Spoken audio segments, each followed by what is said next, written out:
Long ago, in the mighty kingdom of Umoa, there lived a blind maiden named Amuli. Though her eyes could not see, her hands swept the palace floors with flawless precision. She had been chosen by the chief priest himself to serve as the prince's personal maid. The entire village was stunned by this decision. Amuli was the only daughter of the well-known village hunter, and the people questioned why someone sightless was chosen to serve the future king when so many beautiful young women with clear eyes were available. Their outrage grew into rebellion, demanding that Amuli be replaced. They even put forward Chinaza, the daughter of a respected elder, who had long dreamed of her child becoming the prince's bride. But on the very day they gathered to enforce this demand, the heavens roared.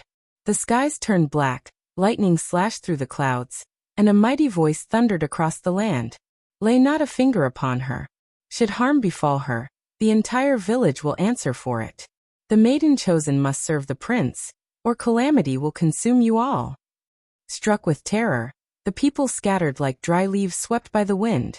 From that moment, no one dared question Amuli's appointment, not even the king himself. And so, she entered the palace to begin her service to the prince, though he despised her with a burning hatred. For years, Prince Obedi had waited eagerly for a personal maid, knowing the stories of how many before had risen from servant to queen. To him, being assigned a maid was a promise of destiny. But when Amuli was presented, his heart turned bitter with fury. A blind girl, he raged. Is this what the gods send me? Am I unworthy of beauty, of perfection, of a woman with clear eyes? From that day forward, Prince Obedi made Amuli's life miserable. He mocked her before his friends, poured water across floors she had just scrubbed, and burdened her with heavy loads, laughing when she stumbled. Yet despite it all, Amuli moved through the palace with uncanny precision, so much so that many began to doubt her blindness. Her fingers had memorized every corner, every crack, every wall, as though the palace itself whispered its secrets to her hands. One morning, Obedi stormed from his chamber, shouting that his signet ring, gifted to him by his father on his 18th birthday, had been stolen. His eyes darted sharply until they landed on Amuli.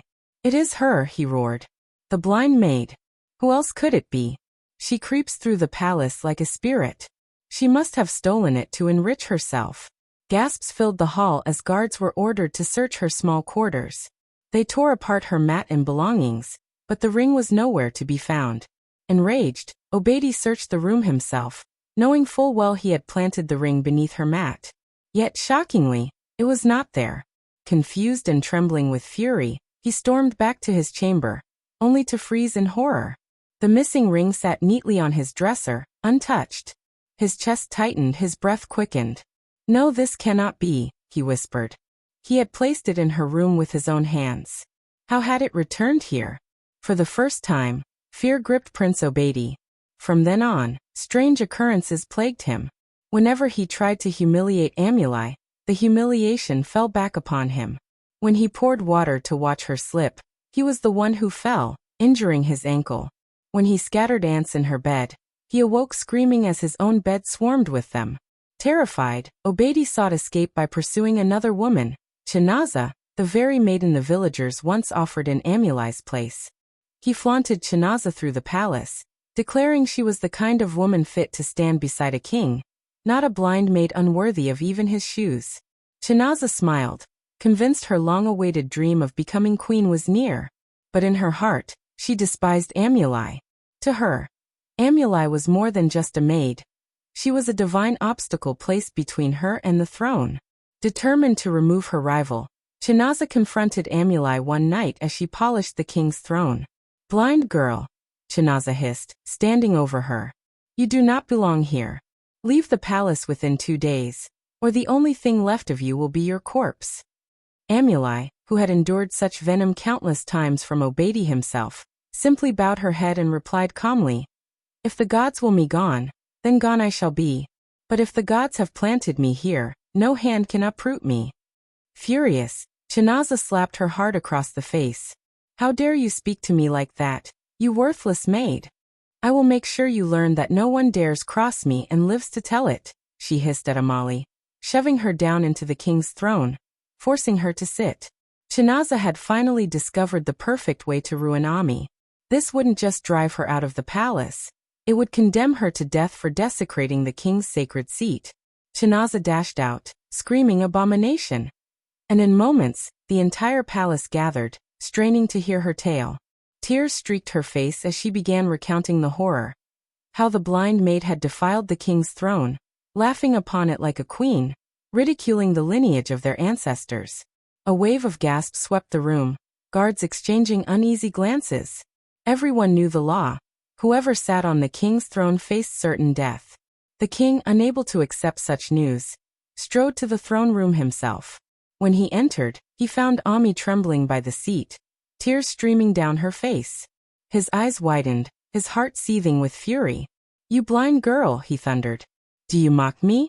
Do you think your blindness gives you the right to insult the throne of Umcha?" Ami collapsed to her knees, her broom slipping to the floor. Her voice shook as she whispered, "My king, I never chose to sit here. I was pushed." Silence. Chinaza cut her off before she could continue. "Do you hear her lies, my king? Even in your presence she dares to deceive. I saw it with my own eyes. She sat on your throne, striking it with her broom, swearing one day it would be hers." The crowd erupted in shocked whispers. Could it be true? Could this blind girl really dream of claiming the throne? Murmurs spread like wildfire as the king's face hardened with rage. He commanded that Ami be locked away until the truth was revealed. Chinaza could hardly believe her ears. She had expected him to order her execution on the spot. Heart pounding, she ran to her father's compound. "Papa," she cried, storming inside with wide eyes. "The plan has failed. Ami wasn't killed. She was only locked away. If the gods reveal the truth, I am ruined. You must act, Papa. Do something." Her father, Elder Oki, feared and respected across Omoa, clenched his jaw. His reputation was that of a man with a venomous tongue and hands steeped in charms. He looked at his desperate daughter and said firmly, "Calm yourself, child. If the king won't kill her, then we shall. The gods may shield her in the palace, but there are older, darker powers, and I know exactly who to call upon."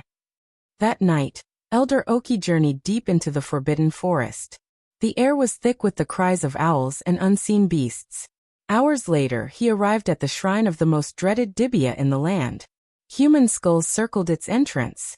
Dropping to his knees, Oki sang praises before declaring his intent. "Great one, my daughter must become queen," he said. The Dibia leaned forward. "What do you ask of me?" "There is someone in her way," Oki growled. "I want her gone. Kill her. Snuff out her life, and when my daughter is crowned, I will make you wealthy beyond measure." The Dibia's lips curved into a sinister smile. He began chanting incantations, then assured him, "Your wish is done. Return home and await the news." Oki left the shrine with confidence, certain his plan was unfolding. But he had no idea how disastrously it would backfire. By morning, word swept through the kingdom. The king was dead. Ami, whom everyone expected to perish, remained alive in the palace prison. The land plunged into mourning as the town crier struck his gong, announcing that according to ancient law, a new king must be crowned within 24 hours, or the throne would pass to another family. Prince Obidi, brimming with pride, stood before the people with Chinaza by his side. They wept in public, but in secret, they rejoiced. At last their dreams were within reach. "Finally, the throne is mine," Obidi told Chinaza. She embraced him, whispering, "You are my king now. You will rule Umcha, and not even death can stop you." When the coronation began, the chief priest lowered the crown onto Obidi's head. But the instant it touched him, Obidi screamed in agony, his body convulsing as the crown slid to the ground. The crowd gasped in shock. Believing it a mistake, the priest picked up the crown and tried again. Yet this time, the crown burned hot and leapt away as though rejecting him entirely. A dreadful silence spread across the gathering. Raising his staff, the priest declared, "The crown rejects the prince." Obidi's eyes widened in terror. "No. I am the king's son, the rightful heir. The crown is mine." But the priest shook his head. "The throne of Umcha cannot be deceived.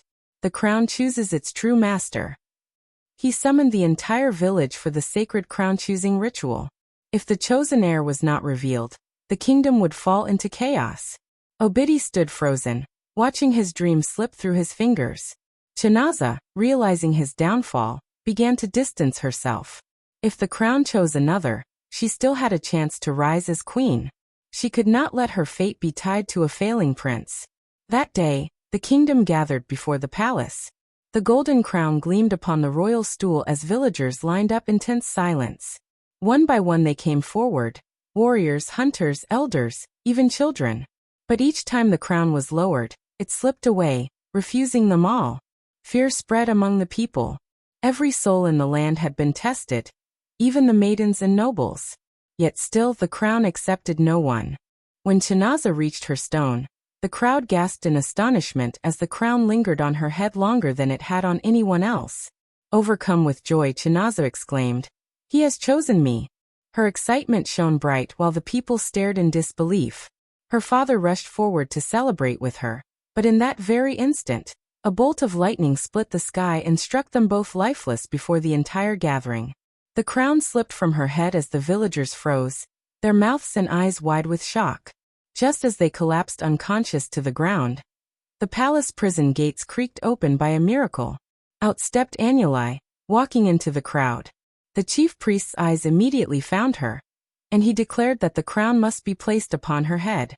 She alone had not yet worn it. She knelt down as the chief priest gently set the crown on her. At that moment, her eyes opened, and the crown rested firmly in place, refusing to fall. Awe swept through the crowd as they watched. Then, the entire village dropped to their faces as the chief priest raised his voice. "Behold, the true heir is revealed. The throne of Umoa has finally chosen its ruler." Prince Obidi was shaken, unable to believe what he was witnessing. He confronted the priest, demanding an explanation. But the priest unveiled the truth. Amali was none other than the king's daughter, his twin sister, born just moments before him. A prophecy had long foretold that the king's first daughter would bring about his death. Desperate to prevent it, the king cast her away at birth, unknowingly fulfilling the very prophecy he sought to escape. For when Amali was lifted onto the throne that fateful day, her reign in the spirit began, and her father's reign ended, sealing his mysterious death. The villagers gasped, whispering among themselves. Raising his staff to the sky, the priest declared, "People of Umoa, hear me. The throne does not deceive. The blind maiden you ridiculed, the child cast away, she is no ordinary girl. She is the true firstborn of the late king, abandoned out of fear." The prophecy said the king's daughter would end his reign. And indeed, it has come to pass. The king sealed his fate the moment he discarded her. Obidi staggered forward, his face burning with rage. "Lies! She is no sister of mine. She is nothing but a servant. I am the rightful heir, for I am the king's son." But the chief priest turned to him, his voice stern. "Obidi, you are the king's son, but you are not the heir. The first blood that entered this world from your mother's womb was chosen to rule. She was born before you, cast into the wilderness, and left for dead. Yet the gods preserved her through the hands of a great hunter, who raised her in safety. You mocked her blindness, but it was that very blindness that protected her and prepared her for the throne." In that moment, Amali rose to her feet.